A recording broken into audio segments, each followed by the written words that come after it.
welcome. So the theme of the dark goddess for today, it's what came up, and I think it was inspired as well by the energy of this ring of fire eclipse that we just went through, and everything that's coming up in the collective and in individual people as well. And we both felt it's the energy of the eclipse and all the stirrings of this ring of fire, the cauldron of the mother goddess, the cauldron of Caridwen, the cauldron of transformation and alchemy. And I think the dark goddess is a presence and an energy that is very often misunderstood, or that is feared, or that we try to avoid.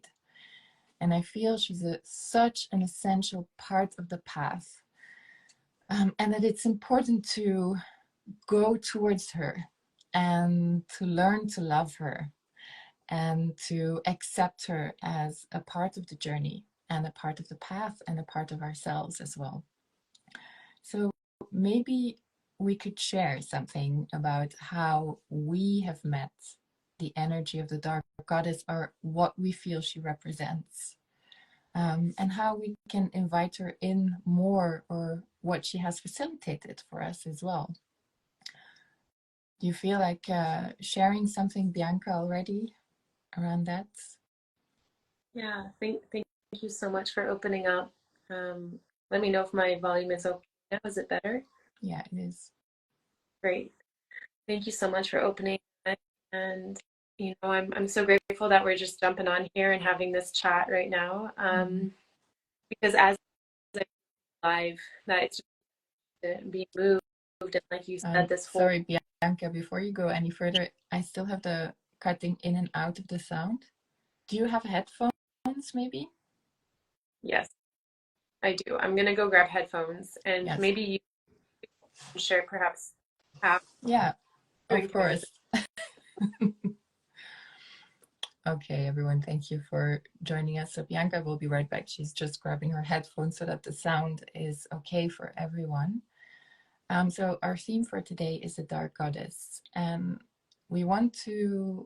I really wish to create more understanding and more opening towards the dark goddess, and make it so that she can be more loved, that we can invite her in more. So maybe I can give some examples of what the dark goddess, of who she is, of some of the faces that represent her. So we are in the energy of Navaratri. Durga is one of the faces of this dark goddess. Sekhmet is the Egyptian goddess, the lion goddess, is one of the faces of the dark goddess. And what it means is that it's the face and the energy of the goddess that allows us to face difficulty in life and to face hardship in life, to face the darkness that is within us as well. And darkness is not necessarily synonymous with evil. And I think it's one of the reasons why we fear the dark goddess, because we associate dark with evil. And that's not true. Dark is depth. The darkness is the darkness of the womb of the mother. And the womb of the mother is the space from which everything is born, the space from which we emerge and we are born, the space from which all ideas come. But of course, when we're in the darkness, we are in a space where we can't see, where we cannot predict what is going to happen. We're in a space where we don't know what the next step is going to be. We're in the unknown, and the unknown is something that is incredibly feared by most of us, by most of humanity. And all of our lives, we're being prepared to bypass the unknown, to organize our lives in such a way that the unknown is no longer present. So going into the darkness and meeting the dark mother is going into the unknown. And that is something that creates fear in a lot of us. But it's also a great place of healing. And welcome back, Bianca. So I was just sharing some of the faces of the dark mother and the dark goddess that I've encountered. And I think, to give one example, For me, Sekhmet has been one of the faces of the Dark Mother that has been really present on my journey. Whenever I've had something really big to transform, like a trauma, or I had to make a switch in life, where I had to leave a situation that had become no longer fertile for me, or that was no longer a place for growth, or a place for safety and well-being even, Sekhmet has come through several times to really show me what was happening. And she always came accompanied with the energy of the fire. So I feel also now with this eclipse and the ring of fire that the energy of Sekhmet was really present. I've called upon her as well. And I think this is also, the Dark Goddess is an ally. I've called upon her in times where I was physically ill and my body wasn't able to transform something that was happening within. And she showed up and she lit me on fire. She put me in the middle of the fire and I started developing very high fevers and I was literally burning up, and she burnt the illness out of my body.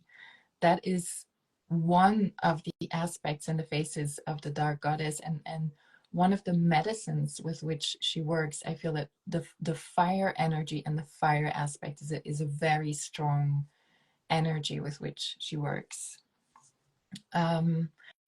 I have some other examples, but I will pass the conversation to you, Bianca. What do you feel about the Dark Goddess? How does she show up in your life, or how do you see her? How do you feel her? Thank you so much. Thanks for sharing that. So beautiful. And hi to everyone who's on right now. And I love that we're talking about this right now, just for a little bit of context, because we are going through such a powerful moment in time. The eclipse, the new moon, Navratri, and also in the world outside of us, there's a lot moving and shaking. And I feel like when these things happen cosmologically, they're bringing things to the surface. So it is really this time of working with the Dark Goddess. And it's funny because Anais and I were speaking a couple weeks ago, and we were both feeling strongly the energy of Durga. And we were like, man, we need to work with Durga right now. I don't know why, but we do. And the energy of Durga is this beautiful warrior goddess filled with so much strength. And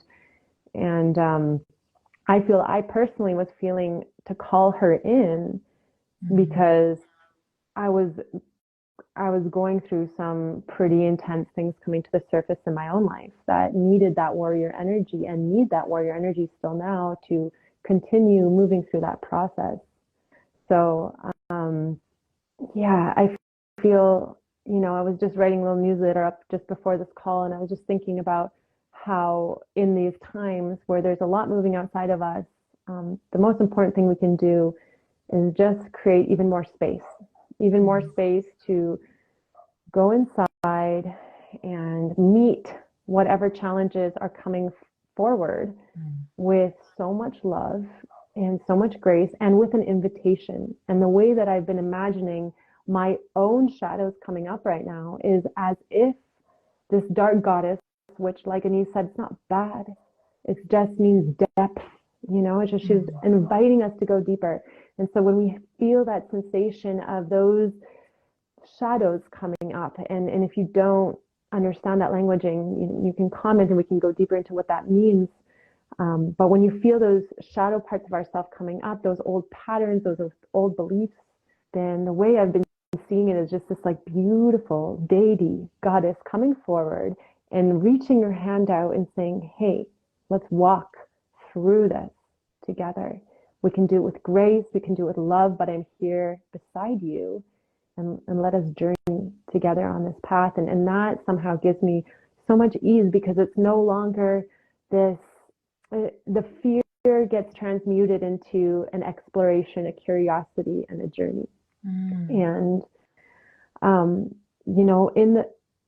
to be honest, the Dark Goddess, the word Dark Goddess, it's been coming up a lot over many years, but the first time that I was really felt the magnetism to be like, what is the dark goddess was very recently when Anais and I were in Glastonbury together, and we had this beautiful, beautiful moment in the Chalice Well Gardens, and we were just, re-meeting as priestesses of old times from many, many lifetimes, and able to reflect to each other some of the things we were seeing in each other's field. And then Anais said, "It sounds like the dark goddess wants to work with you." And that was really beautiful. So thank you for that comment, because it made me really realize that perhaps those fears that I've tucked under the rug, and I can talk in more detail what the one big thing I'm working with right now is in a bit, perhaps, if it feels in flow, how now having the presence of the dark goddess, just like the imagination of her walking with me through this, it's no longer something I want to put under the rug. It's something I actually want to traverse through. It's the opportunity to expand. Within our greatest fears lies our greatest expansion. And that's been a mantra for a long time, but now I'm really able to have a new tool to walk through that fear. And that tool for me right now is just the invitation of the dark goddess. And currently in the Mystery School of the Rose, we're working with Isis. And we opened the gate a couple weeks ago, and we had the honor of having author and philosopher Norman D. Ellis open up with us and share a beautiful session around the story of Isis. And it was funny to see the faces of all the girls, all the ladies in the school, because some of the stories of Isis are horrific. They're disgusting. They're malicious. They're horrible. And we have this idea of Isis being this glorious sovereign queen with wings. And of course she is, but what did she have to traverse to get there? And so for me right now, calling in the dark goddess has several faces, one of them being Durga, as we said. And I don't know if this is going to flow, but that mantra that you shared with me, Anais, like at some point, if that feels like wanting to flow, that is so powerful. To me right now, Durga is feeling present. And secondly, Isis, seeing Isis as this beautiful divine mother ushering in supporting me through my journey through the darkness. And when I say the darkness, just through the depth to deepen. And I feel as we give ourselves permission, have the courage to deepen, we're just deepening in also our dharmic path, our destiny. What are we truly here to do and be? And more things are getting intense, because it's really time to shake and wake up. Wake up. Ancestral patterns, limiting beliefs, all the things, like really time to take that off. And often that journey of transformation is about burning it all away, everything that no longer serves, like you said, the fire element, like burning all those layers away. So that's kind of where I'm at with all of that right now. And I'd love to share one more piece before I hand it over. And that was, for me, perhaps I had framed it a little bit differently. In the past, when I was faced with very intense moments, I would call upon Mother Mary. And so even though we don't think of her as the dark goddess, and I don't know if anyone's ever called her the dark goddess, but she has always showed up for me in my hardest times, and truly teaching me when I am in a completely altered state of where the heck am I and where am I going and what is this all about? And really in the depths of trenches, she shows up and says, go to the seed of fear. And when I walked that line towards the seed of fear, I found unconditional love. And so for me, that teaching has been so supportive, realizing that all the layers of emotion, all the layers of feelings, all the layers, anything that is not unconditional love is just a journey away back to the source of unconditional love. So I love that we're having this conversation, because maybe even Mother Mary can be, in a way, a representation of the dark goddess. So anyways, I'm going to just hand it back to you, my love, and you can marinate on that and share whatever feels like being shared right now. Thank you. Absolutely. Thank you for sharing that. There's so much in what you just said. And for me, yes, Mother Mary is, we have this image of her as this naive little sweetheart, but Mother Mary was a badass woman. I mean, to have been able to bring this child into the world, to move through the desert on the back of a donkey, to give birth in a cave, to hold true to her priestesshood, her ministry, her values, her spiritual path in the world and in the circumstances in which she was living. It was enormous. And I think every face of the goddess has these different aspects. And I loved what you said about depth, because that's what it's all about for me.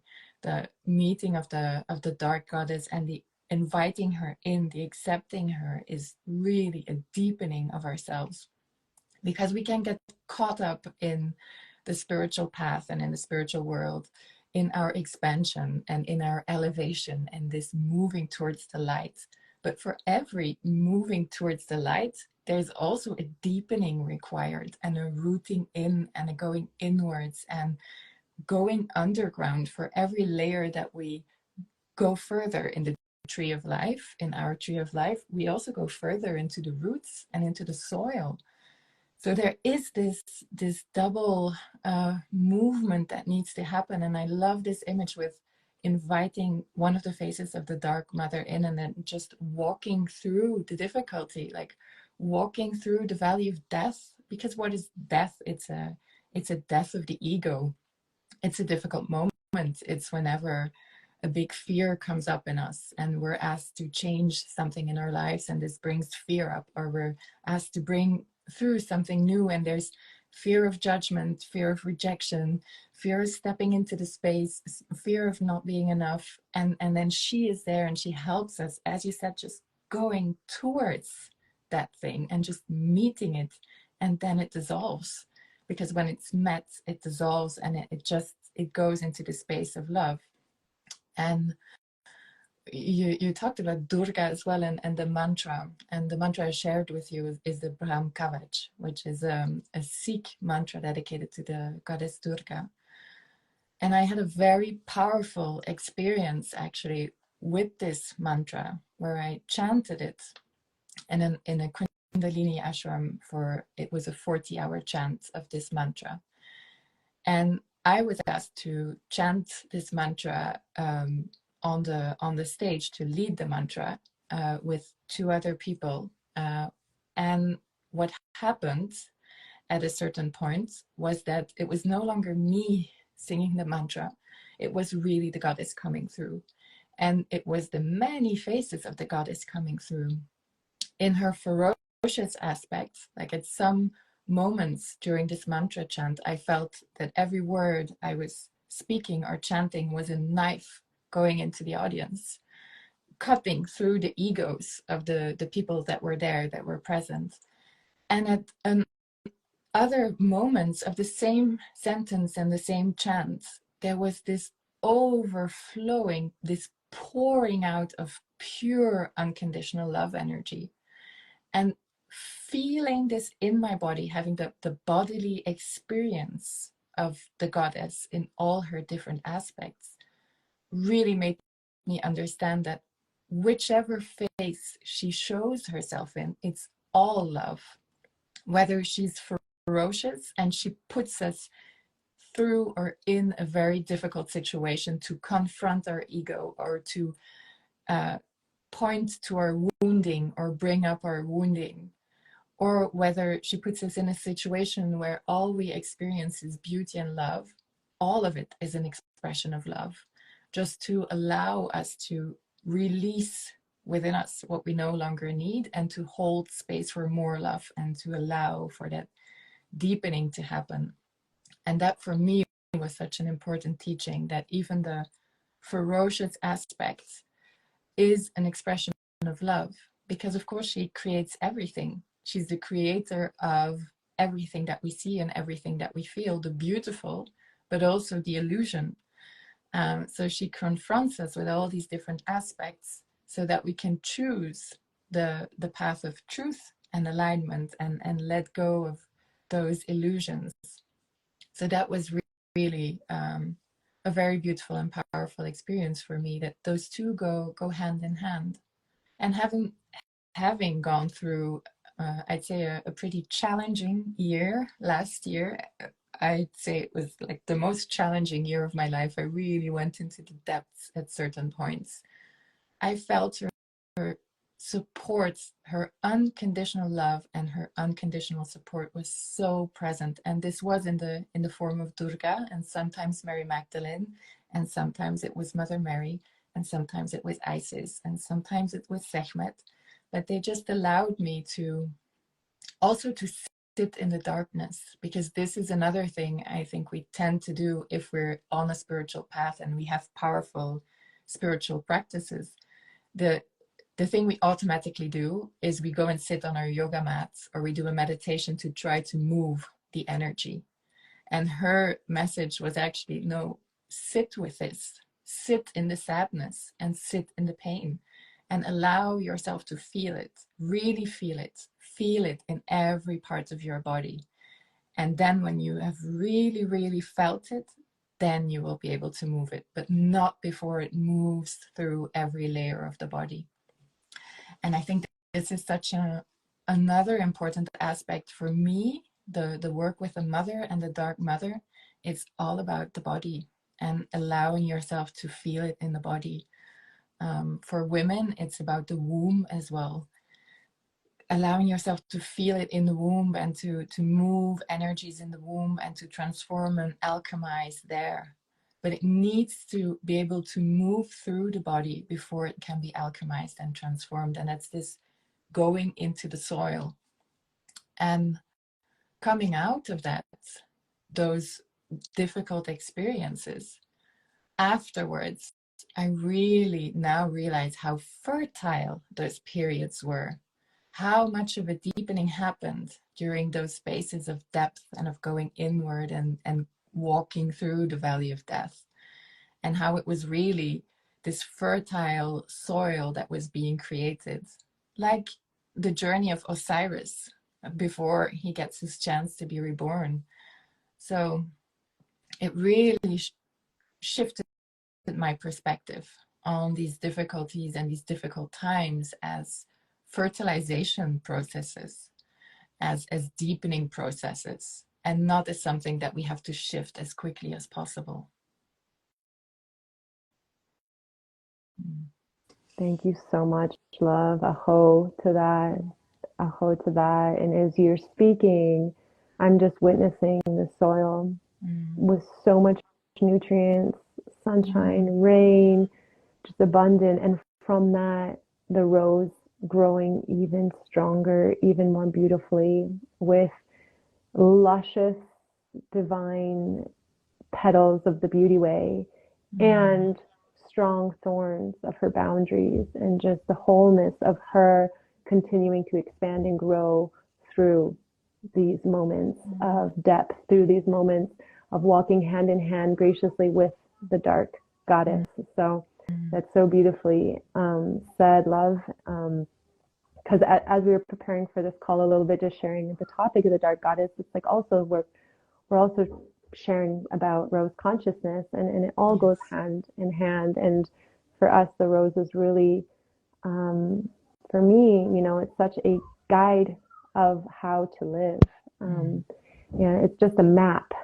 It's a map of how to live. It's how to live from the heart, yet how to be in our power, yet how to be soft, how to walk the beauty way, but in our power, in alignment, walking with all colors and the white and black, all of it, the whole spectrum, walking with all of it in neutrality. There's no good or bad, there just is. And being with the isness, even if it feels yucky, being with that. And as you were sharing that, about, how can we even, not quickly rush through these moments that are uncomfortable, it reminded me of a woman, Mercedes Kirkle, who wrote this book, Join the River of Love, Mary Magdalene Beckons. And in it, she says, it's through your emotion, it's through your pain that we find God.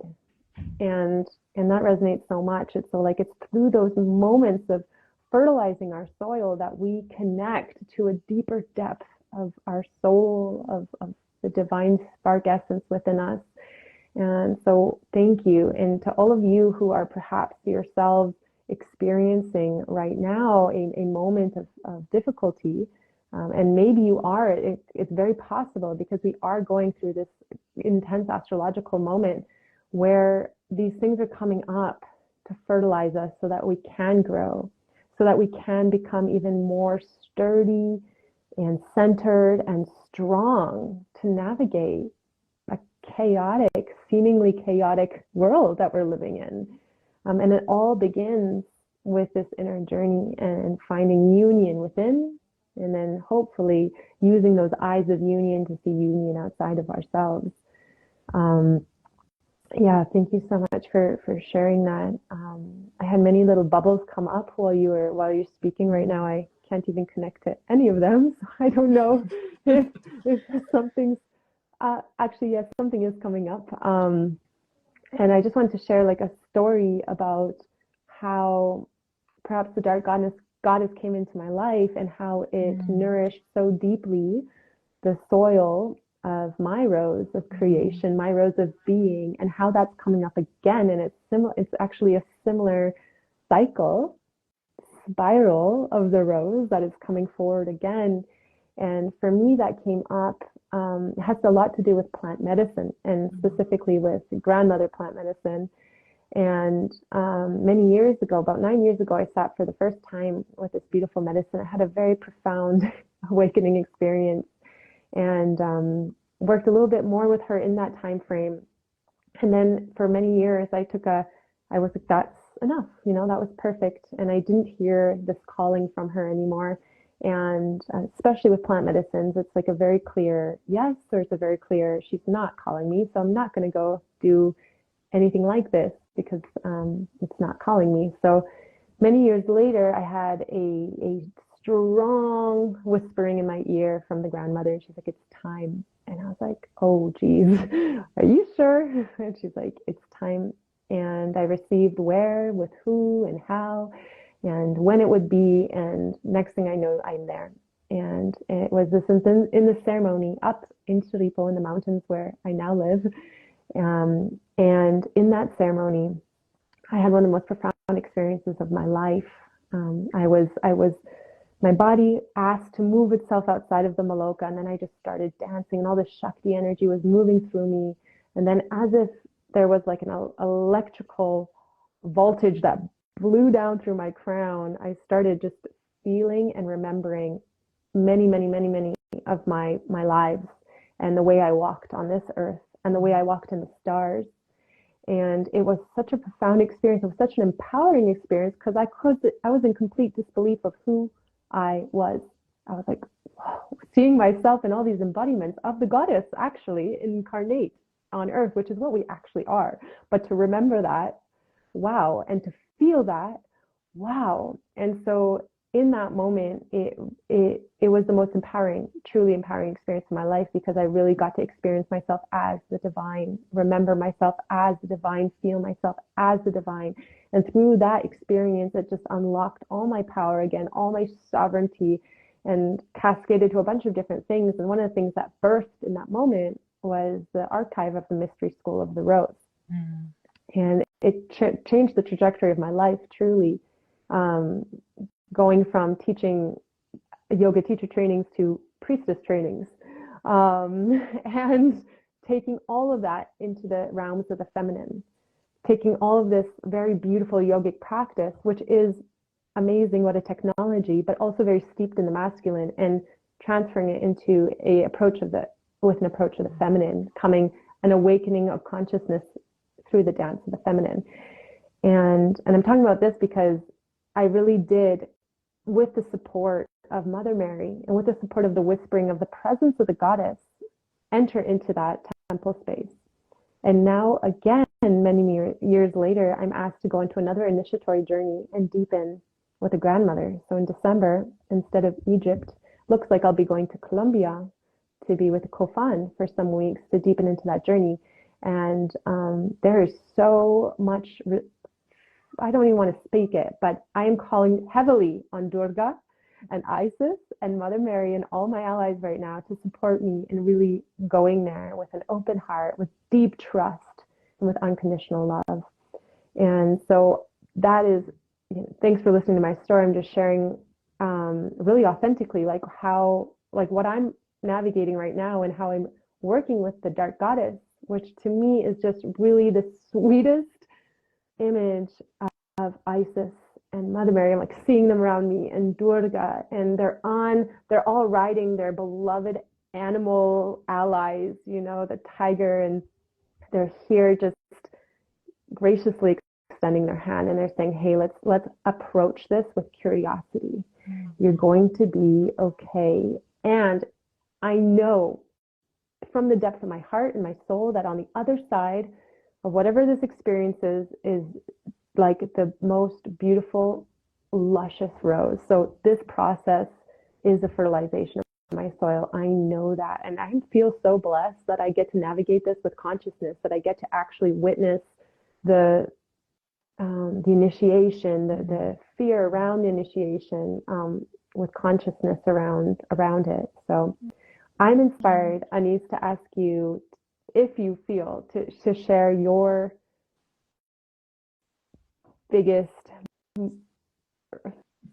you know what I'm talking about, because Yes. I feel that there's something powerful in us sharing this right now publicly. Definitely. Yeah. Like you said, the goddess always keeps pushing our boundaries and always taking us to new levels and new places. It's all about movement, and it's all about stepping always that step further out of our comfort zone to keep expanding and to keep deepening. And since I've had this really deep deepening last year with all the things I went through, it really became very clear that I'm really asked to share more about the tantric path and the path of Vieros Gamos and sacred marriage and sacred sexuality, which I've felt for so long. For me, you can't be on a path of the Magdalene without meeting this tantric energy and this tantric presence. It's very present in the story of Mary Magdalene and many of the temple priestess lineages of Isis, of Hathor, and of Babylon, of Sumeria. So this is really what I'm being asked to bring through. And of course, I'm starting to move into that, but I'm really calling in the support of the dark goddess to show me what the shadow is within me that is still present around this, around sacred sexuality, around Tantra, and to really reveal to me also the shadow that is present around all of this in the world. Because as I perceive the tantric landscape in today's world, and especially in the Occident, it feels like a minefield. Like there's so much confusion around it. So it's really stepping into that and bringing through something that's very aligned and it's very pure. And I really want it to be 100% guided by the goddess. So I'm moving slowly into that, and I can feel that I'm being purified as I'm moving into that, and that clarity is being created, and that fear is coming up around this as well.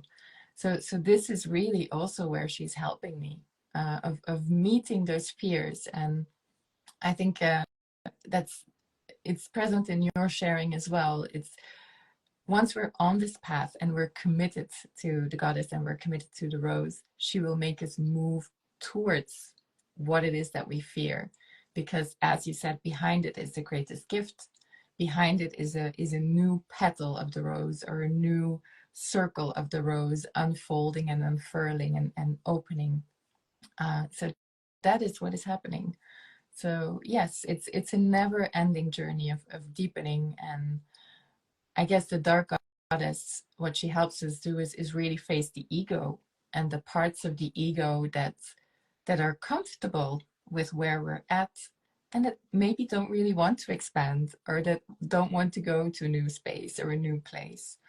And she just pushes down those walls. She demolishes those walls, and it's uncomfortable, but it's to make us more free, to express ourselves still, and more alive and more open and more feeling, because that's also something that I feel is so much part of her energy, is allowing us to feel. And it's not about not feeling, and it's not about being in a state where we're not affected by the energy of the world anymore. On the contrary, I feel it's about feeling everything and allowing ourselves to feel what emotions come up when we see this, when we go towards that. So it's rich, it's deepening, it's alive. So yeah. Thank you, love. Yeah. Yes. So we kind of spoke about making these sessions about 40 minutes long. So Yes. I'm feeling like it could be nice to share a little guided meditation to meet the dark goddess, perhaps, and see who comes up, what comes up, how it comes up, and if there's any information there for the people watching. So are you? Yeah. I'm happy to guide that. Are you open to receive that? Absolutely. Yeah. Okay, great. So for all of you watching in real time and the recording, I'm going to just invite everyone to close their eyes and just letting all the words that have been spoken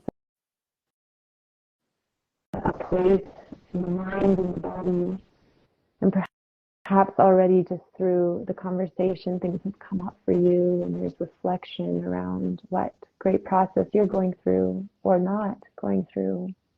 Perhaps there's been just this underlying space of resistance. I'm just going to invite everyone to take some big breaths deep down into their belly, and just gently through the mouth exhaling it out.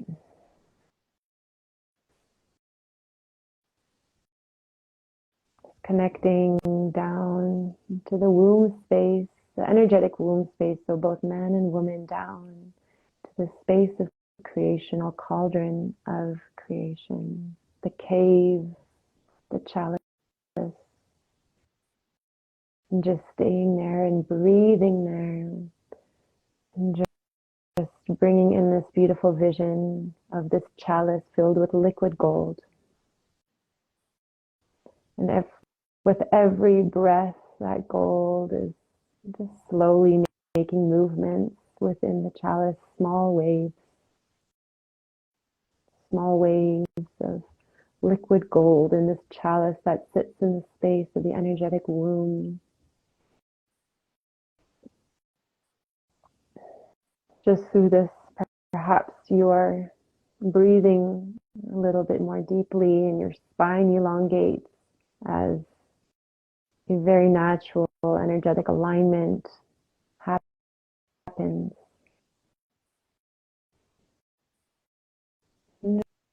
Just now imagining you looking down into this beautiful chalice of creation that resides in your womb.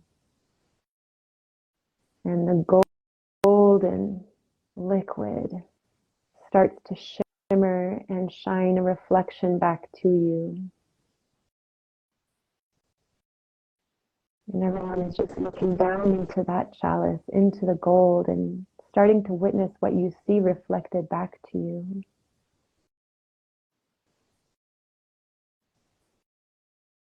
And perhaps it's just the mere reflection of the face that you see in the mirror, your beautiful divine face. Whatever it is, don't judge it, just see it.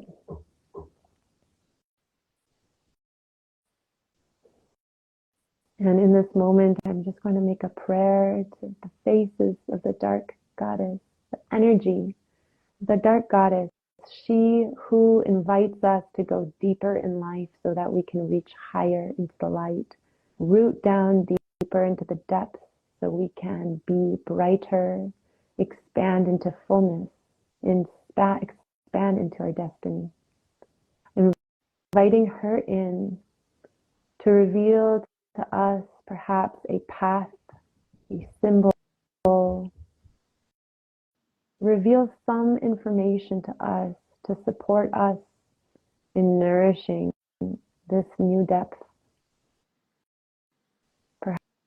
Perhaps she is revealing the shadow that you are being asked to work with right now. Or perhaps it's simply the feeling of love with what you can walk these difficult times with. I'm just going to give everyone about half a minute to just gaze into your chalice and look beyond what you can see. Use your breath. Feel the energies that we've invited in of the gracious, dark goddess.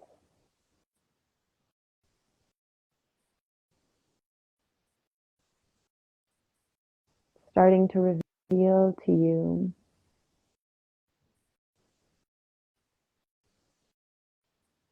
a little bit of information, vision, sound, emotion.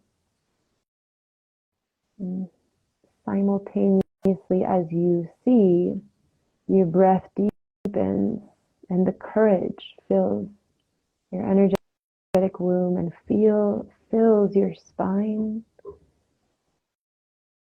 So as you see the mission revealed, you feel yourself filled with deeper fire, will, and courage, and playful curiosity, neutralizing perhaps the initial perceived bad or hard fear into a playful, curious adventure. And just inviting everyone to put their hands over their womb or their energetic womb, breathing there and sealing this moment, letting it register, perhaps already receiving the first step that you may want to take today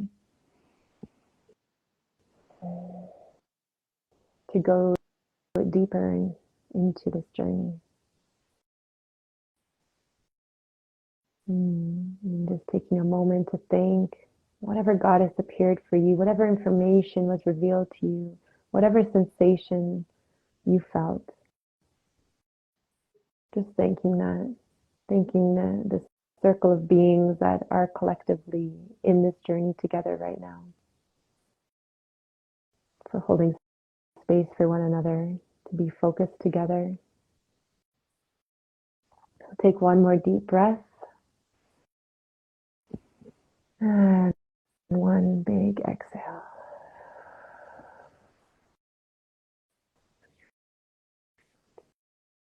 And just returning here.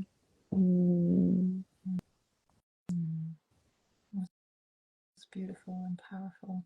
Thank you so much. Maybe just a word of encouragement that came through very strongly during your meditation for everyone that's here and everyone that's listening. Go towards those spaces that feel contracted, where there is fear, because from having done it several times, and I know you have this experience, Bianca, of going through these phases, there's such joy and such bliss to be experienced behind it. It's such a joyful and freeing experience. So just, allow yourself to go there. Trust that you will be guided, and trust that you will be supported. Thank you so much, sister, for this conversation yet again. It was beautiful to reconnect and to share. Thank you, love. So grateful for the spark of fire to create this together, and for the continuation of this beautiful creation. I love you, and many blessings to you in Glastonbury. Many blessings to you in Spain, and many blessings to everyone who's here listening or who will watch the replay. See you soon, everyone. See you soon, Bianca. Bye. Bye-bye.